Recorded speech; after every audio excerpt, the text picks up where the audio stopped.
Here are my raw thoughts after the season finale of The Last of Us. Obviously spoilers ahead, so if you don't want the spoilers, scroll away and then come back later. I can't wait 2 fucking years for season 3. Anyway, so I did like how they showed the scene of like Ellie and Dina cleaning up her back, and she's like, I made her talk. But then it was kind of weird because Ellie kind of got upset, even though she was like emotionally like closed off, like she was stone-faced. But then like she said she didn't have remorse and like she didn't care if she left her to die, but then like she was also upset about it. It was kind of confusing. But that scene does go to show that it really is starting to take a toll on Ellie and she is changing. But I loved how Isaac said, we only have one Abby. And it goes to show how important Abby is to the WLF and to Isaac. He is envisioning Abby to be the next leader, saying we have a bunch of Mannys and Owens, but we only have one Abby. And again, with the set pieces, that bookstore looked pretty fucking close to the game. But the reference with Abby and Isaac, it happens with Ellie and Jesse. Ellie telling Jesse, oh, well, you're pretty much next in line for the next leader of Jackson, and replacing Maria. And I thought that that was a really cool contrast. And I love that it gives these characters and the story as a whole more depth. But then Ellie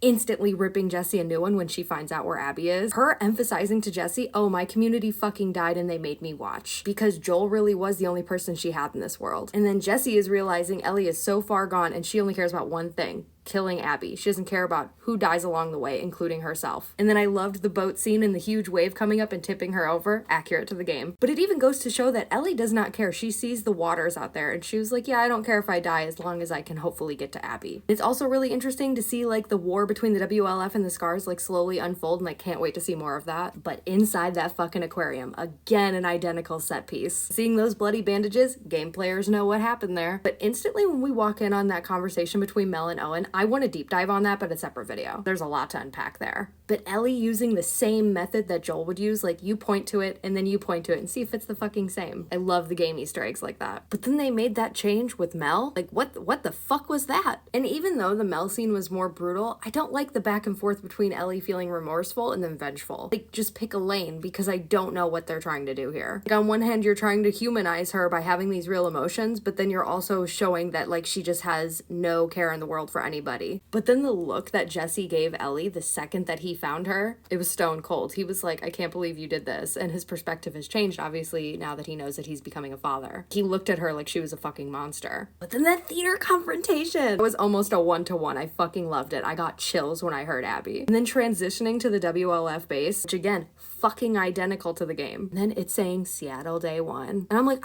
I want it now. I have a lot more things to talk about with the season finale. These are just my rapid fire raw thoughts as usual. Expect more deep dive videos about the season finale this week. Tell me what you guys thought about it, but tell me in the comments.